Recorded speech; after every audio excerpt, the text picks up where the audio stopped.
Bonjour à tous et bienvenue dans ce nouvel épisode de Lave J'aime et vous. Aujourd'hui, on a l'immense plaisir d'accueillir Solène Beaurepaire, alias Bourgeon So, donc qui est productrice de Gémeaux dans la Drôme. Alors, elle ne fait pas que de la Gémeaux, elle fait aussi des super liqueurs et des tisanes.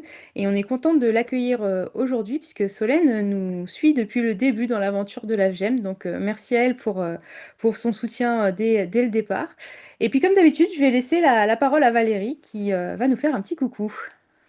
Un grand coucou de nouveau. Bonjour Anaïs et bonjour Solène et bonjour à tous ceux qui viennent voir nos vidéos d'Aimez-vous, des super rendez-vous. Et aujourd'hui, on part dans un petit coin de Drôme. Moi, j'ai hâte d'en savoir un petit peu plus sur l'univers de Solène.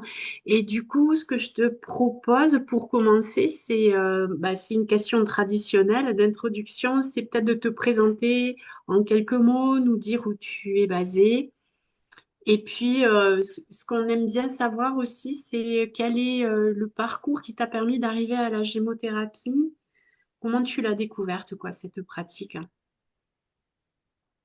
Bonjour, je suis Solène Beaurepaire, je suis installée dans la Drôme entre Montélimar, Crest et Dieulefit. J'ai connu la Gémeaux en l'utilisant sur moi, la version diluée de Boiron en pharmacie quand j'étais plus jeune, notamment le pin et le cassis, que j'avais trouvé assez convaincant à l'époque. Et j'ai fait une formation à l'ARH, l'Association pour le renouveau de l'herboristerie, il y a une dizaine d'années maintenant, où je suis rentrée un petit peu plus dans le monde de la Gémeaux, mais c'était quand même assez subtil. J'ai fait après quelques stages pratiques chez des productrices qui en faisaient.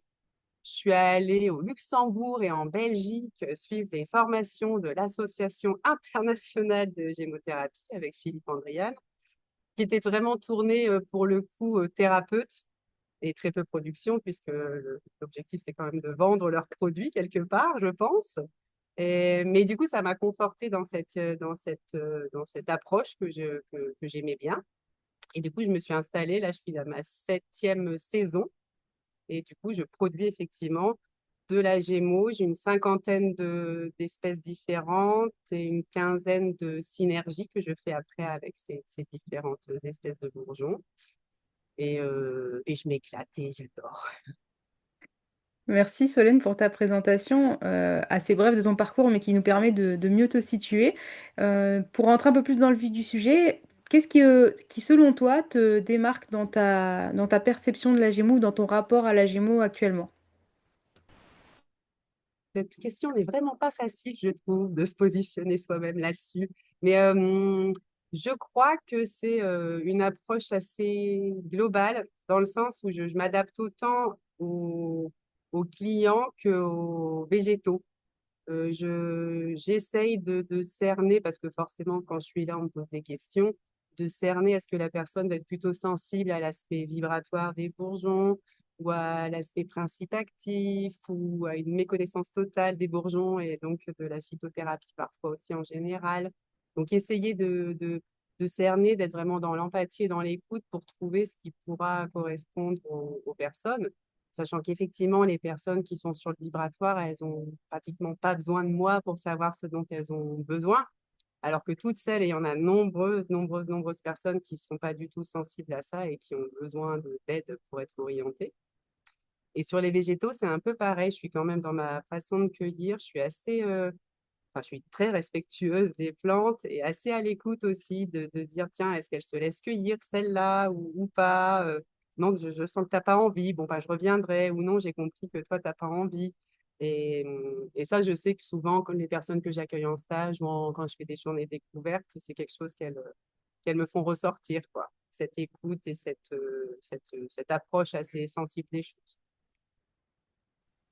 Oui, donc il y a vraiment chez toi une capacité d'écoute et d'observation pour pouvoir interagir, quoi, en fait. Il y a ce tact et cette délicatesse dans ta façon d'aborder le vivant, quoi, finalement, parce que c'est Ouais, autant auprès du végétal que de ceux qui vont consommer tes produits, quoi. De faire le ouais. lien, ouais, c'est hyper Et puis, intéressant, ça.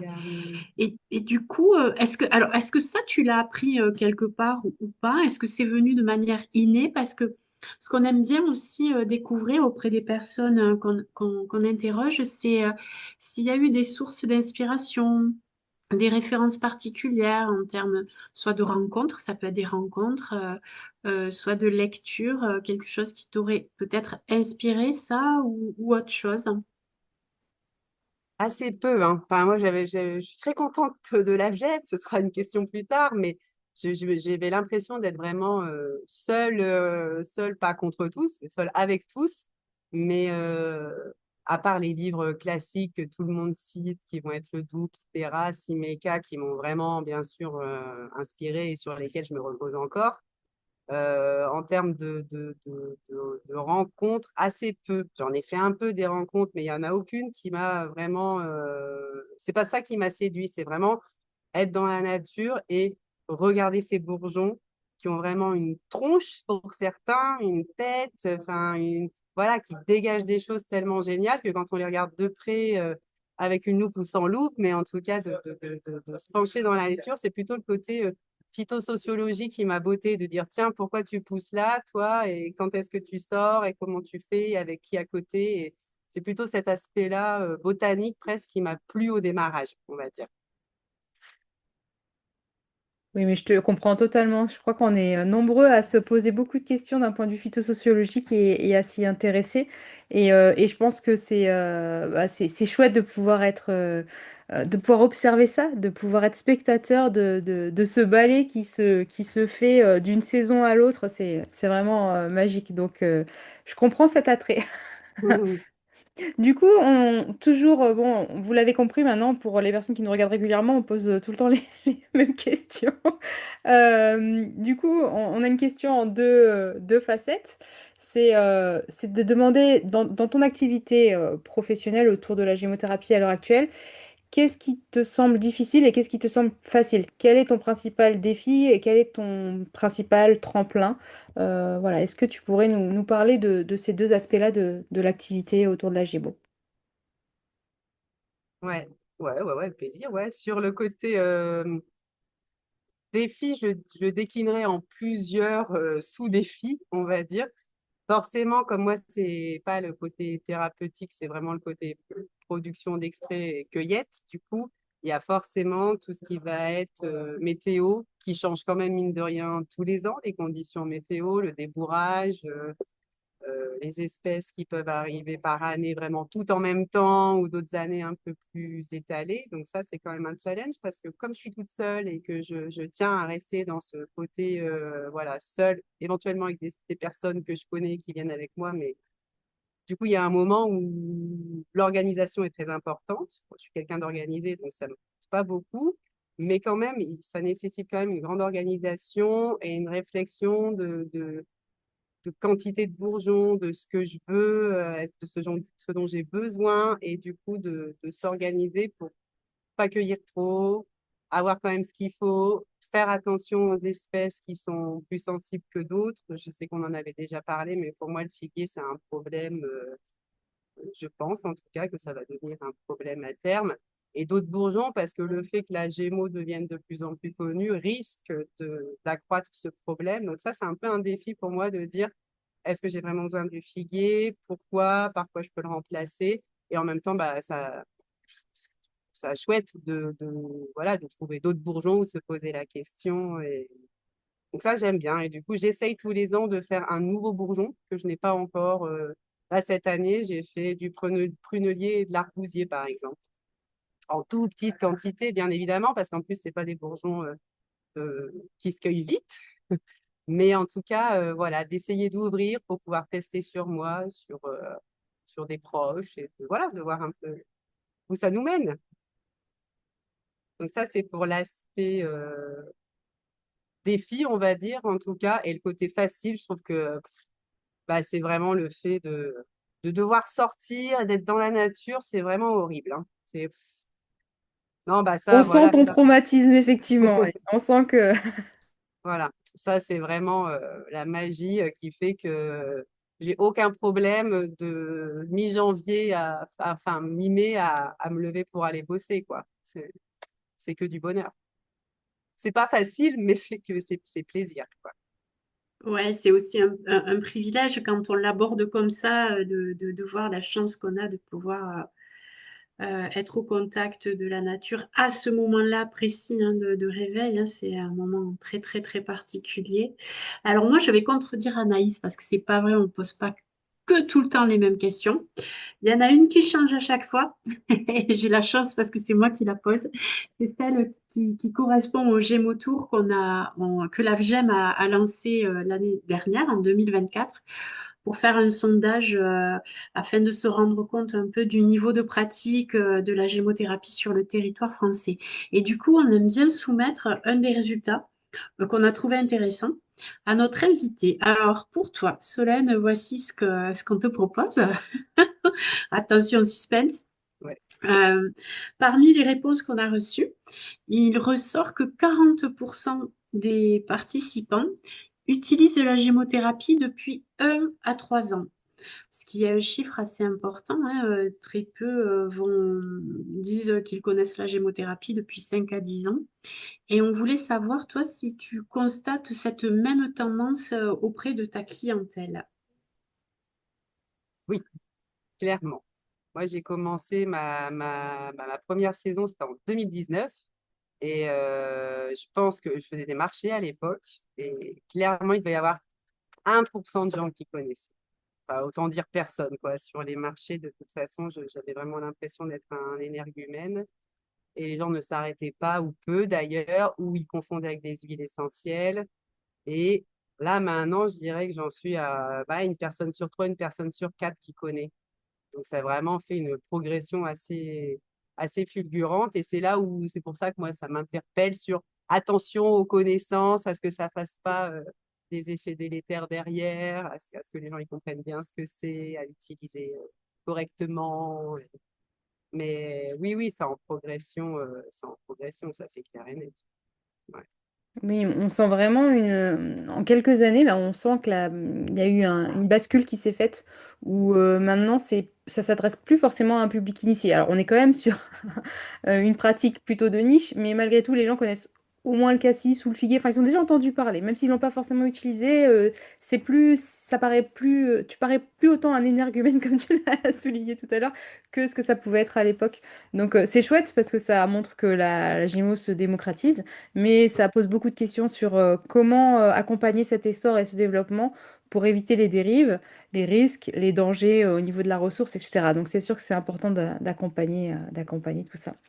Après, il y a aussi une différence, je trouve, bah, il y a le grand public et il y a aussi tout ce qui est thérapeute officiel, j'ai envie de dire, en tout cas médecin, kiné, sage-femme, des gens comme ça qui m'envoient du monde. Donc ça, je trouve ça assez chouette que ça rentre aussi dans ces pratiques-là plus classiques, quoi. C'est pas que les naturaux qui envoient vers la Gémeaux. Donc ça, c'est un vrai changement aussi qui n'arrivait pas avant. Maintenant, il y a des gens qui me disent, ouais, c'est machin qui m'envoie. Je ne connais pas la personne, mais c'est pas grave. C'est super. Oui, bien sûr que c'est super. C'est des très bons retours et c'est qui gage de confiance aussi. Donc c'est plutôt encourageant. Après, j'ai eu la même question, c'est pour les animaux. Et c'est vrai que les chevaux, enfin, dès qu'on est sur des gros animaux, ça fait quand même des quantités. Et je trouve, voilà, ça j'ai pas encore fait, ça, à part si sur les chiens, ça, je sais que ça fonctionne bien, mais sur les chevaux, ça m'interpelle aussi parce que du coup, les quantités sont hallucinantes de ce qu'il faut en bourgeon.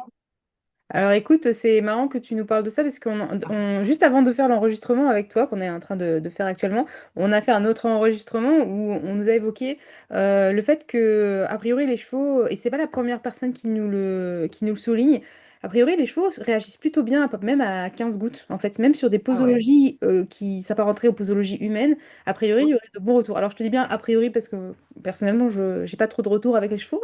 Mais Mhm. c'est déjà, en tout cas, à mon échelle, c'est la troisième personne qui me fait plus ou moins le même retour. Alors, je sais pas si toi, Valérie, c'est pareil. Mais Oui, je te rejoins complètement, Anaïs. C'est vraiment un constat qui, moi, m'a fortement interpellée. Donc, je m'en rappelle et effectivement, les peu de retours que j'ai eus, parce qu'il y a beaucoup de questions au niveau de l'élevage hein, pour les bovins, les équidés. Et les personnes qui connaissent et qui utilisent citent effectivement cette sensibilité au niveau des chevaux qui permet d'utiliser des dosages qui sont familiers à ceux qu'on utilise pour lui-même. Donc c'est assez incroyable, quoi. Encore une fois, on n'a pas fini de Mm. s'extasier devant tout ça, quoi. Mm.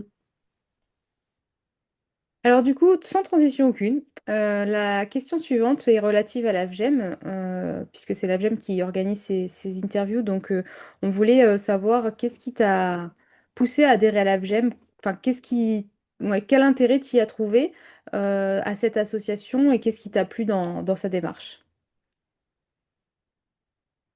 Eh bien, globalement, par habitude, j'ai plutôt tendance à me rapprocher des gens qui ont les mêmes valeurs, les mêmes questionnements, les mêmes passions. Et c'est vrai que bah, justement, l'Association internationale de gémothérapie, j'ai jamais réussi à rentrer dedans alors que je voulais.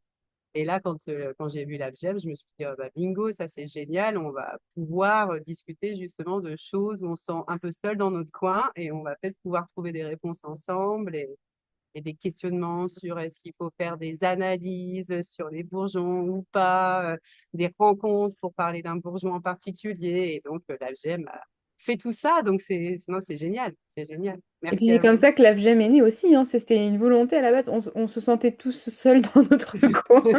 Ouais. Et en fait, dès qu'on échangeait avec deux, trois personnes, on se rendait compte qu'il y avait cette même volonté de partage. Et du coup, on s'est dit, mais attendez, si on a cette envie-là, peut-être que d'autres ont la même. Donc, ça vaut peut-être le coup de faire une association. Donc, c'est très... enfin, on voit vraiment le parallèle avec la création de l'asso. Ouais. Eh oui, parce que trouver des personnes qui sont en phyto, je pense qu'on en a tous dans notre coin. Enfin, voilà, c'est vrai que bah, moi, j'ai des collègues là, agricultrices, paysannes herboristes. On parle de plantes et de plein de choses, mais c'est vrai que bah, la Gémeaux, c'est vraiment une niche encore, en tout cas pour le moment, dans ce monde-là. Donc, ils savent pas toujours tous bien en parler, quoi. Ouais, ouais, ouais, c'est bien de pouvoir se rassembler là et de créer Mm. ces temps d'échange et puis aussi de voir qu'on partage les mêmes questions. Oui, c'est On ça. s'en pose pas mal. Je sais pas si on aura toutes les réponses là, mais en tout cas, le fait de partager nos questionnements aussi, ça donne une tendance de ce qu'on veut faire de la gémothérapie. Ouais. Et alors moi, j'ai envie de savoir pour qui bat ton cœur, Solène, mais attention, en termes de bourgeons, Ah, on d'accord. reste calé sur les bourgeons. De savoir bah, si tu avais un chouchou ou un bourgeon coup de cœur du moment, lequel ça serait et pourquoi en fait. Ça, c'est vraiment, moi, j'ai l'impression que c'est tous mes bébés. J'ai l'impression d'avoir plein de bébés, plein d'enfants en plus. Alors, ça, j'ai beaucoup de mal. Mais là, je me suis dit, le bourgeon de saison pour moi, ce serait le sorbier, qui va répondre aux problématiques de jambes lourdes, notamment, qui arrivent pas mal en ce moment. C'est un bourgeon que Je j'aime bien. précise que cet enregistrement a lieu pendant l'été, parce que il Ah serait oui, pardon. diffusé en automne-hiver, mais c'est vrai que cet enregistrement a lieu en été. Donc je recontextualise pour que les personnes puissent Oui, oui, c'est vrai, les c'est vrai. infos. Et effectivement, c'est la montagne, c'est dans les dernières cueillettes. Du coup, c'est un bourgeon que voilà qui m'appelle la fin de la cueillette dans des endroits magiques, encore plus magiques. Et j'adore son petit goût d'amande, très subtil et puis son efficacité. Donc, ce serait lui en ce moment. Eh ben, c'est chouette que tu puisses nous parler du sorbier parce qu'on ne le cite pas souvent. C'est pas forcément la star hein, de la Gémeaux. Non. Il fait partie de la panoplie qui rend bien des services, comme tu le dis, au niveau circulatoire. Et c'est vrai il a toute sa place auprès de nous. Donc, c'est chouette que tu aies pu nous en parler.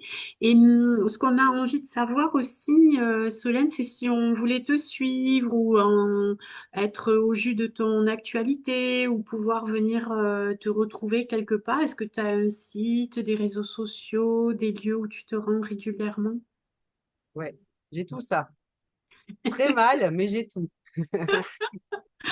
Oui, j'ai un site internet. Je suis sur Insta et Facebook en tapant Bourgeon Enso, où je pense que vous mettez les liens sous la vidéo, Oui, tout à fait. j'imagine. On va mettre les liens.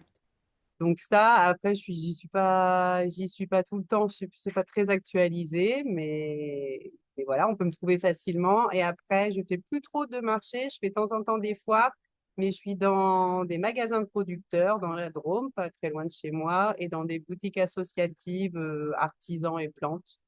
Mais je suis plutôt en local. Après, en général, les gens qui ont testé mes produits, ils ont envie de continuer et donc je fais des envois, mais j'ai pas un site de vente en ligne, je sais pas encore le faire. Quand je serai grande, Donc les personnes, elles te contactent par mail ou par téléphone pour passer commande ouais, directement? voilà. D'accord. Mail, téléphone, texto, pigeon voyageur, voilà. Ça marche aussi, tu as raison. D'accord, merci Solène. On touche à la fin de ce temps d'échange, donc comme d'habitude, je vais te laisser, enfin je laisse le mot de la fin à l'invité, mais avant ça, je souhaite remercier les personnes qui nous regardent, qui nous soutiennent, et comme on l'a souligné pendant cette vidéo, c'est vrai que l'attrait est de plus en plus important pour la Gémeaux, donc notre communauté grandit, donc merci, merci à vous, et merci à toi Solène, donc pour cette interview où on a pu découvrir un peu plus ton univers et tes valeurs, ta pratique. Donc merci encore une fois et je te laisse le mot de la fin. Et écoutez, je vous souhaite à tous de découvrir les bourgeons de près et de rentrer dans ce monde-là parce qu'il y a vraiment ça fait des boules, quoi. On a vraiment l'impression que c'est des petits humains, des petits bonshommes et que du coup, on a envie de leur parler, de communiquer avec eux. On a forcément plein de choses à se dire. Donc voilà, vivement qu'on découvre encore plus de choses, chacun de notre côté, et qu'on puisse mettre tout ça en commun et avancer. Merci. Merci. Merci.